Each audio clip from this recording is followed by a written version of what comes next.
그 원문 한번 해봅시다 또. 규봉 다섯째는 대인이 청정에서 제일로 수승함이라.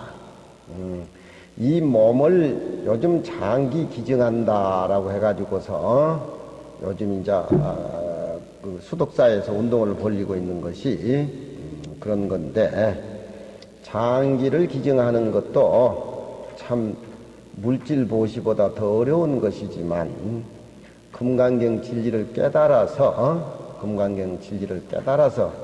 금강경의 사구계를 통해서 아상도 없고 인상도 없애가지고서 부처님으로 되어가는 그 금강경 사구계 법문이 최고의 진한 것이다. 그런 얘기들이 지금 번복하고 있습니다. 수보리야 열애가 제일 바라밀이라고 하는 것은 바라밀 중에서도 저 앞에 보시 바라밀이 최고 바라밀이고, 보시하는 바라밀이 최고 바라밀인데, 그 중에서도 칠보를 쌓아가지고 보시하는 것도 굉장한 것이고, 그보다도 굉장한 것은 우리 몸을 희생시켜가면서 보시하는 것이 더 어려운 그런 보시인데, 그 보시보다도 금강경 내용을 통해서 금강의 진리를 깨달아서 금강경 법문을 전하는 그 바라밀이 최고 바라밀이다. 바라밀이란 말은 금강경 진리를 깨달아서 깨달음의 언덕으로 가는 것을 바라밀이라 그러죠. 제일 바라밀이 아닐세. 제일 바라밀이 아니라고 하는 것은 금강경에 이치는 손가락의 의미가 있는 것이 아니고, 제일 바라밀이라고 하니까 또 제일 바라밀에 집착해가지고 또 거기에 상을 낼까 부처님이 제일 바라밀이 아니라고 이렇게 툭 털어버리는 겁니다. 금강경의 진리는 너니 나니 능수가 끊어진 자리인데, 이 이름이 제일 바라밀이라 그냥 금강 반야 바라밀이라고 그냥 이름을 붙였어. 반야 바라밀이라고 집착해가지고 마음을 내면은, 또 손가락에 집착해가지고 손가락이 달인 줄 알고 착각해버리면은 손가락도 모르고 달도 모르죠.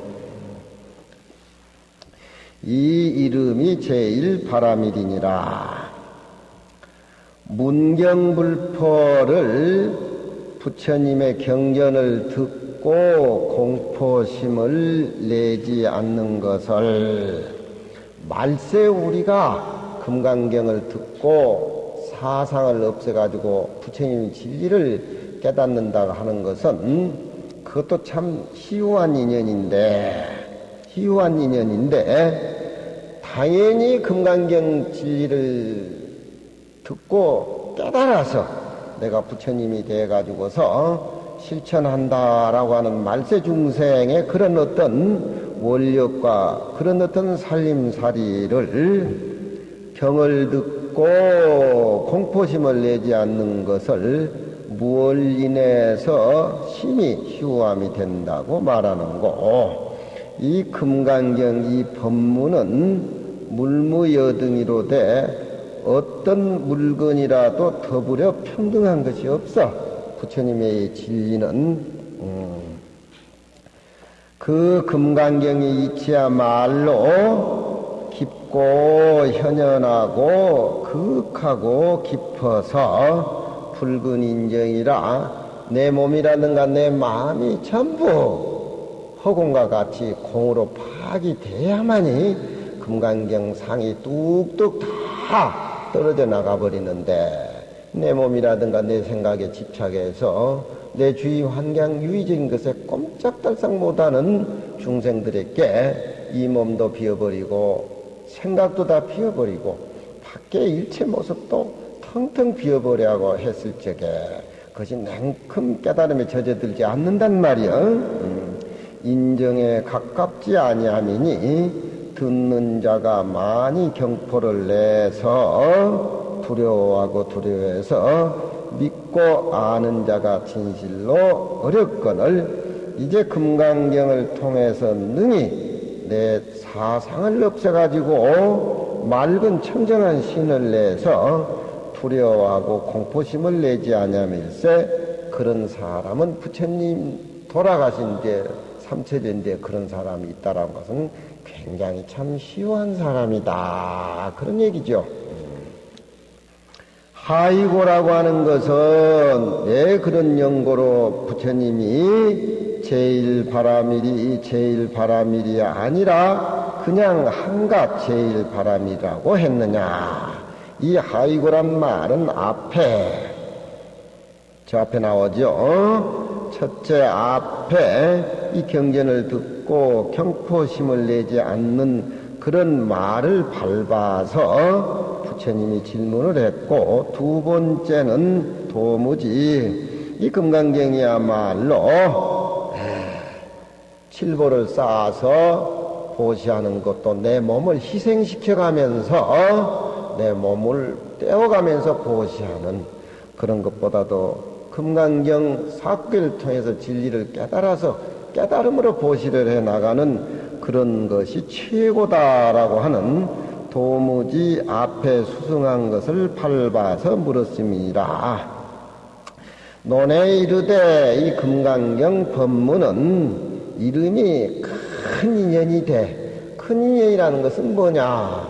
콩 심은 데 콩 나고 팥 심은 데 팥 나고 우리가 좋은 일을 하면은 좋은 결과를 얻고 그 집안이 적선을 한 집안에는 당시의 효과가 나타나지 않다더라도 먼 후대 자손이 다 그 어떤 적선을 한 집안에 나머지 경사가 있다고 주익에 그렇게 나오고 있는데, 그런 인연들은 복짓고 하는 것은 세상에 조그만 인연들이지만 금강경 법문을 듣고 이 진리를 깨달아서 실천해가는 이 인연이야말로 인연 중에서는 최고의 큰 인연이다 그런 얘기입니다.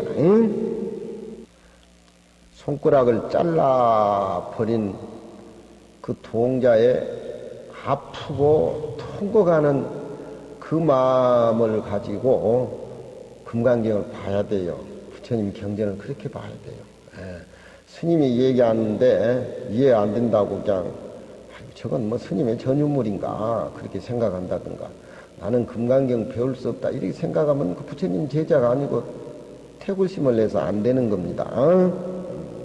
그러니까 손가락 잘랐을 때 아프고 통곡하는 그 마음, 내가 직접 수보리가 돼가지고 부처님하고 지금 얘기하는 그런 쪽,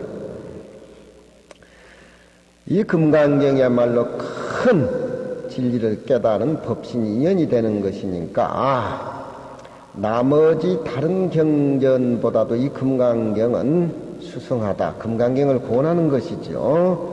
고로 이름하되 이 금강경을 읽어서 깨달음의 씨앗을 심는 것이 청정함이 되미니 무량재불이 함께 설법하는 연곤이라. 그래서 금강경은 49년 설법 중에서 법화경은 8년 설법을 하셨지만 금강경은 21년을 부처님이 공을 들인 겁니다. 저 보시를 해가지고 중생의 이익을 끼쳐주는 것은 무여시 공덕이나 청정한 인연을 심어가지고서 깨달음을 통해서 얻어지는 금강경의 공덕만 못하다 이 말이지. 이런 까닭으로 저 복덕 가운데는 이 금강경을 수지독성해서 금강경을 통해서 아상, 인상, 사상을 깨닫고 다른 사람도 깨우치게 하는 이 복이 최고라고 하다.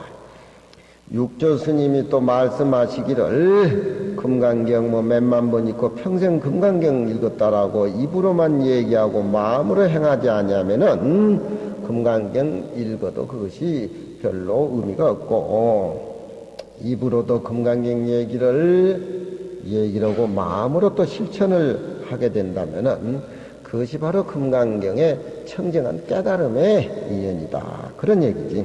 마음에 능소가 있으면은 금강경 따로 나 따로 금강경 따로 이렇게 능소가 갈라지게 된다라고 하면은 중생과 나와 중생 둘이 아닌 그렇게 봐야 되는데, 만약에 마음에 능과 주관과 객관을 두고 보면은 곧 그런 것이다. 그러니까 가을에 낙엽이 떨어지는 걸 보고 낙엽이 내 모습이요, 내 모습이 바로 낙엽의 모습이다. 가을산을 볼 적에 만하니 시산이라, 가을산을 보니까 시산이라, 산이라, 산불견이요, 내가 산이 돼버리니까 산을 볼 수가 없고 내 자신이 바로 산이라. 스님 얘기가 이런 것이 냉큼 소화가 안 되고 꿈틀거리는 나하고 가만히 있는 산하고 어떻게 같이 있을 수가 있을까 그렇게 생각하는데, 부처님의 대승에 그런 진리는 하나의 모습으로 봐요. 유정무정이 둘로 모습으로 보면 안 되는 거예요. 그건 소승에서 나오는 부처님의 제일 얕은 법문인 겁니다. 마음으로 능소가 없으면은 곧 그것이 깨달음의 청정한 인인이라. 바라밀은 또 바라밀이 아니여 그 이름이 한갓 바라밀이여. 손가락 법문하는 것은 사람에게 뭔가 손가락으로 지시를 해서 그 진리를 보여주기 위한 방편이고 수단이지 손가락에 진리가 없는 것인데, 세상 사람들은 그런 손가락 가리키는 그 손가락에 얽매여가지고 그게 진리라고 생각한다 이 말이야. 진리라고 하는 것은 언어를 떠나서 우리가 가정생활 속에서도 서로 이심전심으로 마음이 통하면은 굳이 이걸 가리키고 저걸 얘기해서 꼭딱시 있게 부부지간에도 이해시키는 것이 아니라 이렇게 마음으로 있고 표정만 보면은 서로 그렇게 주고받는 것이 단련이 돼가지고 스스로 그렇게 잘 통하죠. 그와 마찬가지로 우리 그런 어떤 마음속에 어떤 가르쳐줄 진리를 손가락으로 하나 가르쳐서 이 얘기를 했는데 손가락에 집착을 하면 안 되지요. 그 자리는 능소가 끊은 자리이기 때문에 그 이름이 한갓 가로되 반야바라밀이라. 바라를 칭피하니요. 바라밀이라고 하는 것은 우리말로 한문으로 번역하자면은 저 언덕을 의미하는 것이야. 저 언덕을 의미한다라고 하는 건 저 언덕에 이른다는 것이다 이 말이야. 차는 우리 중생이 사는 세계가 차안이고, 피안은 청정한 쪽, 깨달음 쪽에 사는 진리가 피안입니다. 가을의 범어사 주위에는 그 도자기 공장들이 모두 많고 해서 토곡이라든가 뭐 신정혜 씨라든가 뭐 다른 도자기들 참 많은데, 가서 이렇게 구경을 하고 이렇게 감상을 해보면은 그 도자기 굽는 사람들이 뭔가 노리는 게 있어요. 노리는 것이. 돈을 노린다든가 명예를 노린다든가, 도자기 굽는 그 자체가 수행의 길이고 도자기 그 자체의 모습이 부처님 모습으로 도자기 속에서 부처님 모습이 나와야 튀어나오는 그런 어떤 청정의 마음으로 이렇게 도자기를 굽는 것이 아닙니다. 임진왜란 때 14세기, 15세기 임진왜란이란 것은 그 우리가 생각해 보면은 일본 풍신수길이 우리나라 도자기 훔쳐가기 위해서 일으킨 전쟁입니다. 알고 보면 그래요. 일본 도쿠가와 이에야수나 오다 노부나가나 풍신수길이 그런 그 세대 전쟁을 하게 된다면은 우리나라 도자기 하나만 주면은 전쟁에 참여를 안 해도 그 성주에 용서를 해주고 다 그래요. 그리고 그런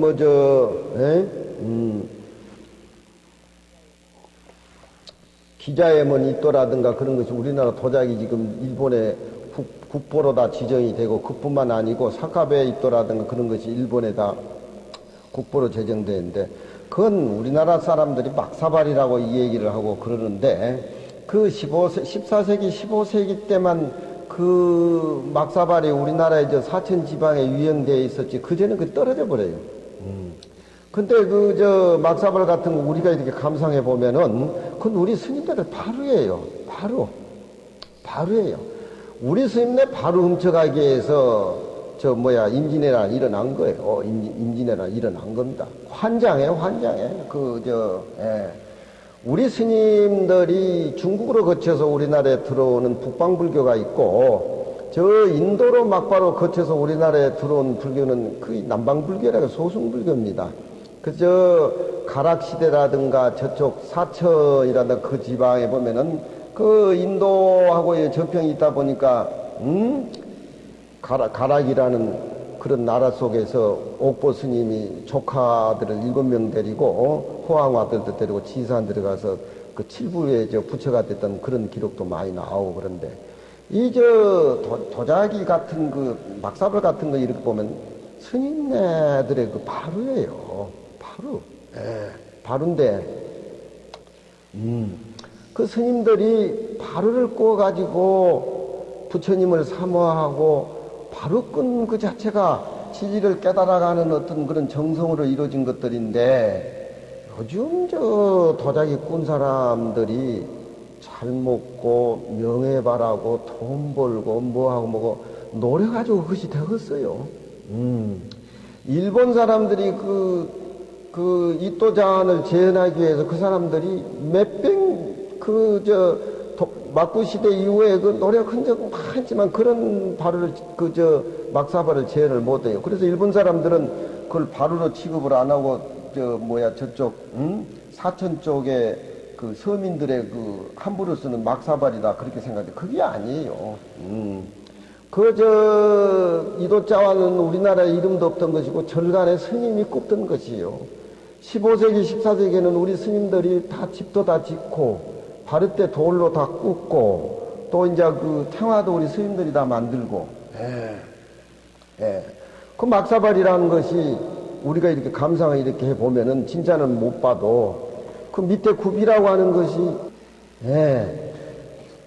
이 굽을 보면은 그 매화꽃이 이렇게 피어가지고 굽 좌우로 이렇게 매화꽃이 이렇게 핀 문이라든가, 또 그 모양 자체가 저 산중에서 조용하게 흐르는 계곡물이라든가, 또 이제 그 물방울 같은 것이 그 굽 밑에 이렇게 흩어져 있는 것들 보면은, 또 그 자환 자체가 이렇게 좀 푸르스름하는 것 보면은 그 밑에 굽 자체에 매화피라든가 이런 거 보면 그것이 스님이 바루를 만드는데, 옛날에 부처님 당시에는 목바루를 사용 못하겠죠. 흙으로 만든 바루는 잘 깨지니까 방편으로 철바루를 쓰게 했어요.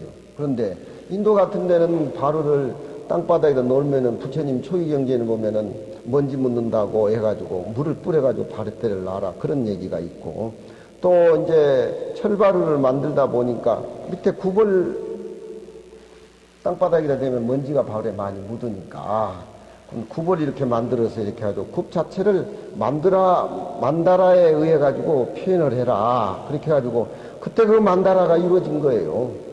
만다라가. 근데 그 진리를 구현하고 부처님의 어떤 깨달음을 사모하면서 만든 스님네들의 그 바루가 일반인들이 그 욕심 가지고 뭐 노리고 뭐 해가지고 그 작품이 이루어질 대상이 아니지요. 대상이 아니에요. 그러니까 이 바라밀이라고 하는 것은 깨달음의 저 언덕에 이르르는 그런 어떤 피안의 세계의 수행을 도를 구하기 위해서 그렇게 그 이도 차원이 이루어진 것이지, 그걸 서민이 어떻게 그런 걸 가지고 장도 다 부먹고 밥도 다 부먹고 그렇다고 하는 건 말이 안 맞는 소리. 그 가운데는 비어있는 저 바라밀 가운데는 1000가지 이름이 붙어 있어. 그렇지만 제일 바라밀 속에는 하나의 모습이 다 끊어진 그런 쪽으로 깨달음을 구하기 때문에 높고 낮은 것을 헤아린다고 하는 것은 망령된 의식을 반연한 것이요. 또 다음 차별을 두고 얘기한다고 하는 것은 미안 중생의 뜻에 의해서 하는 것이니까 불꽃 속에는 활을 타는 불꽃 속에는 물을 구할 수가 없고 반야바람이란 텅 비어있는 진리 속에서는 전부 비어있는 텅 비어있는 공으로 파악이 되기 때문에 일체 다른 것을 생각해서 구해가지고 하려면 안 된다 그런 얘기입니다. 막사벌 하나 꽂는데도 스님이 바르를 꽂는데도 그렇게 깨달음의 자세로 비어있는 자세로 그렇게 막사발이 이루어지고 바르대가 이루어졌는데 그것을 어떤 테크닉으로 기술로 그렇게 그런 어떤 자완을 재현하려고 하는 것은 그건 힘드는 겁니다. 또 저 허공 가운데에 메아리 소리를 찾는 것과 같다. 참된 비어있는 금강경의 바람일의 진여라고 하는 것은 그 자리는 없고 잃고 하는 득과 실이 어디에 있겠는가. 그 자리는 반야바람일의 그 자리는 금강경 사구를 통해서 깨달은 반야바람일 그 자리는 이제 비로소 원만한 성취라고 이름을 붙일 수가 있다. 야부스님, 팔자 타계하여 양수 분부하다. 반야바람일이 아니여. 그냥 그 이름이 반야바람일이다. 그렇게 비어있는 부처님이 말씀을 하신 것은 팔자로 타계해서 팔자는 문자와 같은 그런 의미를 가지고 있어요. 문자. 문을 활짝 열어놓고 부처님이 보여줄 것 다 보여줬다. 팔자로 열어서 두 손으로 분부를 하다. 팔자가 이렇게 보면 문자같이 생겼죠. 문을 활짝 열어놓고 다 보여주셨다. 그런 얘기입니다. 저 언덕에 이르는 것은 우리 몸도 비워버리고 밖의 모습도 공으로 돌려버리고 안의 마음이 청정해서 그 바람일 자리, 그 자리가 바로 금강경에서 추구한 진공묘유의 자리다. 이 법문은 부처님이 문을 활짝 열어놓고 통째로 다 보여주시는 것이 되는 것이다. 제일바람일이라고 하며 다시 객무향상이요. 향상은 최고의 진리라고 하니까 향상 최고의 진리가 없으며 그 이상의 최고 진리는 없다. 반야바람일이 직비반야바람일, 심형반야바람일. 아침 저녁을 한번 외워보세요. 텅 비어버리고 제일바람이여 제일바람일도 아니며 반야바람이라고 해가지고 또 중생이 거기에 집착할까 싶어서 반야바람일이 아니라고 하니까 분리향하라. 향하는 이제 기초적인 것부터 배워 올라가는 것이 향하고 향상이라고 하는 건 최고의 진리에 앉아 있는 거니까 향하 소리하고도 다르지 않다. 이 이름이 또 제일바람이라고 하며 그 바람일 자리는 최고의 진리를 얘기하는 것인가 최하의 진리를 얘기하는 것인가. 반야바람일 속에는 최고의 진리도 최하의 진리도 몽땅 반야바람일 속에 다 들어있다.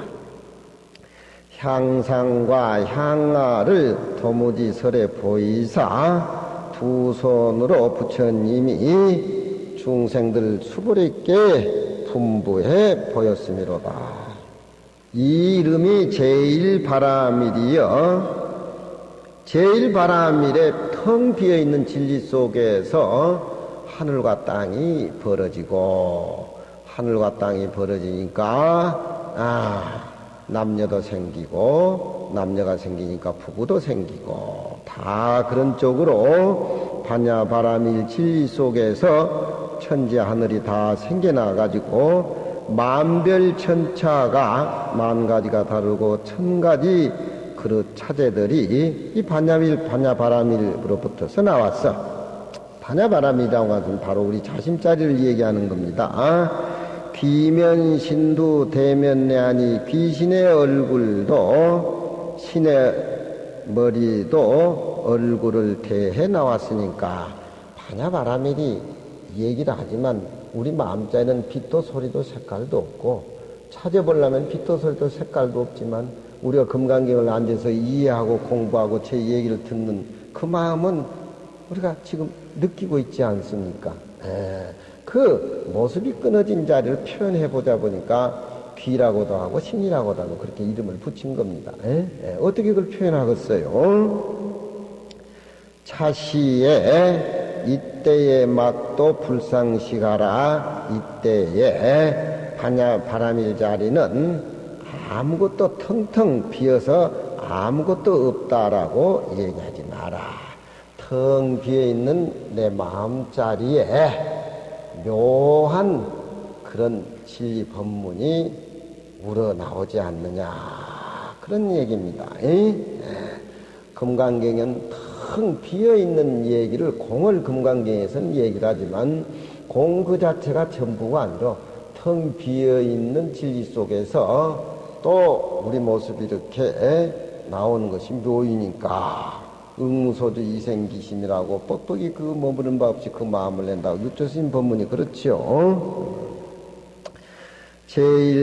제일바라밀이여 차별이 바라밀 속에서 쫓아나왔어. 그 진리는 너무 멀고 깊고 깊어서 헤아리기 어려우나 두두상혈놀이여 가을도 겨울도 봄도 여름도 회원스님도 현진스님도 정보살도 다 바라밀 속에서 나온 걸 어떻게 부정을 하겠느냐 그런 얘기입니다. 항상 반야바라밀 비어있는 공간에서 울려나오는 진리소리 천차만별의 그 모습 비어가지고서 비어있는 걸로 끝나는 것이 아니라 비어있는 상태에서 신통방광이 우러나오는 그 진리 항상 진리가 현로함이여 따로이 중생이다 부처다 이름을 붙일 게 없어 그 자리는. 그러니 이 반야바라밀의 이치를 깨달으면은 비어있고 아무것도 없다고 말하지 말아라. 반야바라밀 그 마음은 우리가 일상생활 속에서 느끼고 알고 챙기고 그 마음이 바로 반야바라밀이다. 부처님의 진리를 너무 어렵고 너무 깊고 너무 오묘하다고 질이 겁내지 말아라. 반야바라밀의 그 진리는 바로 여러분이 비어있는 마음의 공간이고 그 비어있는 마음의 공간 속에서 우리가 일상생활을 살아나가는 것 그것이 바로 진리의 모습이고 부처님의 모습이다. 그런 얘기입니다. 상현로여 항상 현로하며 따로이 진여가 없으니 이때에 막도 불상시가라 서로 알지 못한다고 말하지 말아라. 제8은 지설이 금강경을 가지고 금강경을 설명을 하고 그렇게 노력하는 것도 미탈고보라. 그 금강경을 가지고 몸보시를 하고 그 내 몸을 다른 사람을 위해서 보시하고 하는 그것도 결국 괴로운 건 마찬가지 아니냐. 유루적인 복을 지어가지고 유루적인 복이 다 되면은 또 이 세상의 사람들은 가난해가지고 또 괴롭기 마련인데 그 부처님 금강경 사구기를 가지면서 중생이 행할 수 없는 행을 행하면서 보시를 하는 것도 결국 그건 괴로운 거 아니냐 그런 얘기입니다. 금강경의 이치를 알고 아상인상 중생을 비워버린 상태에서 중생을 위해서 금강경 설법을 하고 또 비어있는 진리를 얘기하는 것은 괴로워도 그 자체가 즐거운 겁니다. 저 사람하고 나하고 둘이 아니기 때문에 그것이 예관적으로 노력을 하고 열심히 보살이 실천하니까 괴로운 것 같지만 그 자체가 즐거운 겁니다. 우리가 남한테 빚쟁이가 돼가지고 빚에 쫓을리지만 금강경 이치를 알고 빚을 갚아주는 데는 신바람이 나는 거예요. 금강경 이치를 모르고 남은 빚을 갚아주면은 무슨 자기를 한다든가 열등의식을 갖고 도망을 간다든가 나쁜 범법행위를 하는데 저 모습이나 내 모습이나 저 모습이 둘이 아니기 때문에 그 사람에게 빚을 갚아주면서도 둘이 아닌 모습으로 보시 생각을 하니까 즐거운 겁니다. 그 자체가 법락이라는 거예요. 지난날에 몸을 버리는 것은 몸을 괴롭히는 과보인 까닭으로 몸보시하는 것이 금강경 사구계를 가져서 보시하는 것보다 못하다. 그런 얘기가 앞에 저렇게 나왔는데 만일 그러할진된 이 금강경 법문을 가져서 설법을 하매 모든 보살들이 중생을 위해서 몸도 버리고 또 장기 기증도 하고 온갖 고생을 하는데 모든 보살이 고행을 행하는 것도 또한 이 고간을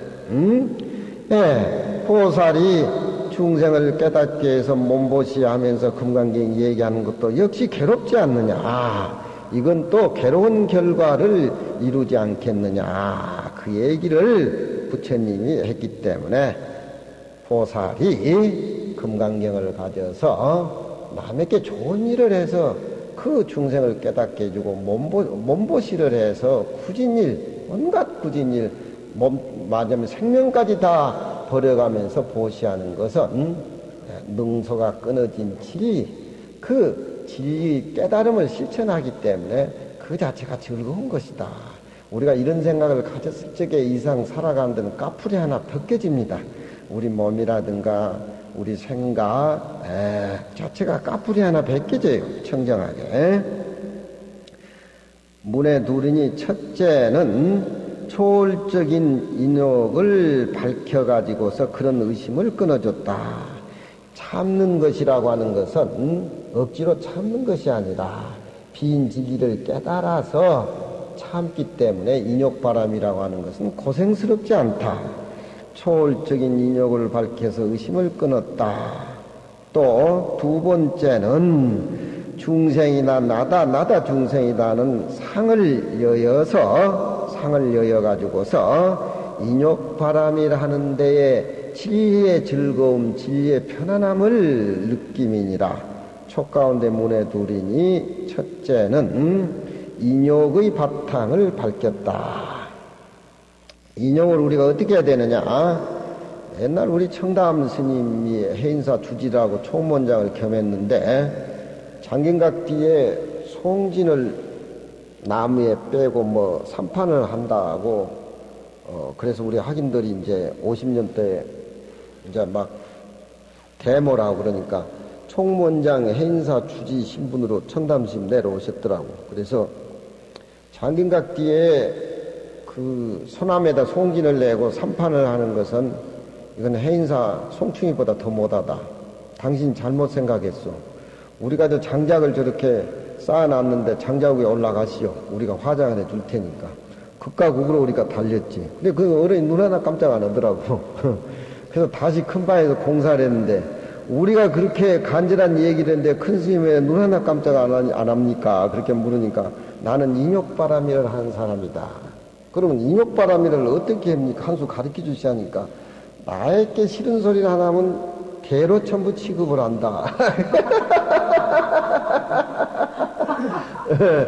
그 어른이 능경은 잘 읽어도 금강경은 제대로 못 읽었더라고. 인욕바람이라고 하는 것도 금강경 차원에서 상대 능수가 끊어진 상태에서 빈자리에서 해야 되는데 그 어른 그런 소리 할 적에 참 총문장이고 굉장한 스님인데 그래서 그 뜻을 우리는 어려서 깊이는 몰랐지만 그 어른이 보살의 화연으로 나는 이런 식으로 하니까 경고다, 나를 닮아서는 안 된다, 이런 역행보살의 소리를 했는지는 모르지만 항상 그 뒤로는 청담심 개새끼 취급 인욕바람일 항상 따라다녔어. 그렇잖아. 응? 인욕바람이라는 것은 그냥 참는 것이 아니야. 비어있는 금강경 진리를 깨달아서 너와 나가 없는 상태에서 내가 몸을 버려서 중생을 이루하는 차원이 둘이 아닌 차원에서 그런 어떤 금강경의 내용이 아니고 개새끼 취급 인욕바람 이렇게 그때는 나왔다.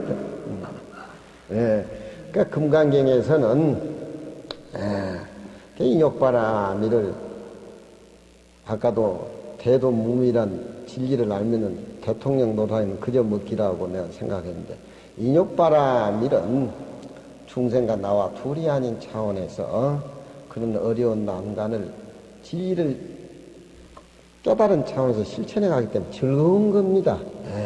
남의 일이 아니에요. 내 일이에요. 우리 같이 앉은 우리 불자님들하고 나하고는 이 부처님 진리 차원에서는 똑같은 모습이에요. 모습이 조금 정보사라고 나하고 생긴 게 좀 달라서 그렇지. 그 진리는 빛도 소리도 색깔도 없는 그 마음, 내가 가지고 있는 그 마음, 우리가 다 가지고 있는 그 마음은 물체도 아니고 물건도 아니고 그렇기 때문에 그건 하나의 진리예요. 하나의 진리입니다. 그건 부처님이나 나나 다 절대 평등한 겁니다. 근데 그런 진리를 깨달아서 불국토를 건설하는 보살의 인욕이야 참 설법을 해서 부처를 만들고 함께 이렇게 성불하는 그런 차원인데 그 어른은 안 그렇더라니까. 산중에 한 500문 대중이 만나가지고 어떻게 이렇게 표정 하나 그렇게 변하지 않습니까? 그러니까 나는 특별한 인욕 공부가 있다 그러더라. 뭐냐 그러니까 개새끼 취급하는 인욕 자기